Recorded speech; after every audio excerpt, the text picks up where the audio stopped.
সম্মানিত উপস্থিতি, আমরা দুনিয়ার জীবনে সবচেয়ে বেশি তাকে সফল মনে করি যে যত বেশি অর্থনৈতিকভাবে উচ্চ লেভেলে আছে তাকে আমরা মনে করি সে সফল ব্যক্তি।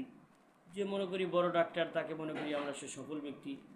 যে বড় ইঞ্জিনিয়ার তাকে আমরা মনে করি সবচেয়ে বেশি সফল ব্যক্তি। এরকম দুনিয়ার জগতে যে যত রকমের উচ্চ সোসাইটিতে আছে তাকে আমরা তত বেশি সফল ব্যক্তি মনে করি।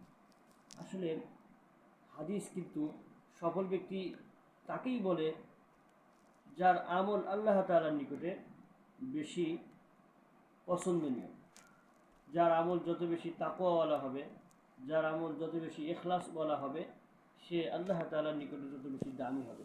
রাসূলুল্লাহ সাল্লাল্লাহু আলাইহি ওয়াসাল্লাম হাদিস শরীফের মধ্যে ইরশাদ করেন যে ইন্নাল্লাহা লা ইয়ানজুরু ইলা সুওয়ারিকুম ওয়া আমওয়ালিকুম ওয়ালাকিন ইয়ানজুরু ইলা কুলুবিকুম ওয়া আমালিকুম। রাসূলুল্লাহ সাল্লাল্লাহু আলাইহি ওয়াসাল্লাম এই হাদিসের মধ্যে ইরশাদ করেন যে নিশ্চয় আল্লাহ তাআলা তোমাদের বাহ্যিক আকার আকৃতি দিকে দৃষ্টিপাত করেন না, লক্ষ্য করেন না, দেখেন না, কিন্তু আল্লাহ তাআলা দেখেন যে বান্দার অন্তরের অবস্থা কি, বান্দার আমলের অবস্থা কি, অর্থাৎ সে যে আমল করেছে সে আমলটুকু কতটুকু আল্লাহ সন্তুষ্টির জন্য করেছে, তার অন্তরের মধ্যে কি নিয়ত ছিল আমল করার সময়। যার নিয়ত যত বেশি পরিশুদ্ধ হবে, যত বেশি ভালো হবে, আল্লাহ তাআলার নিকট ওই আমলটা তত বেশি দামি হবে।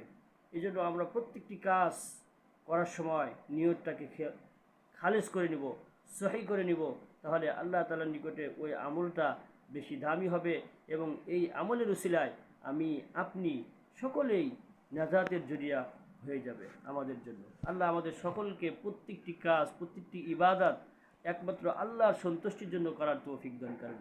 আমিন।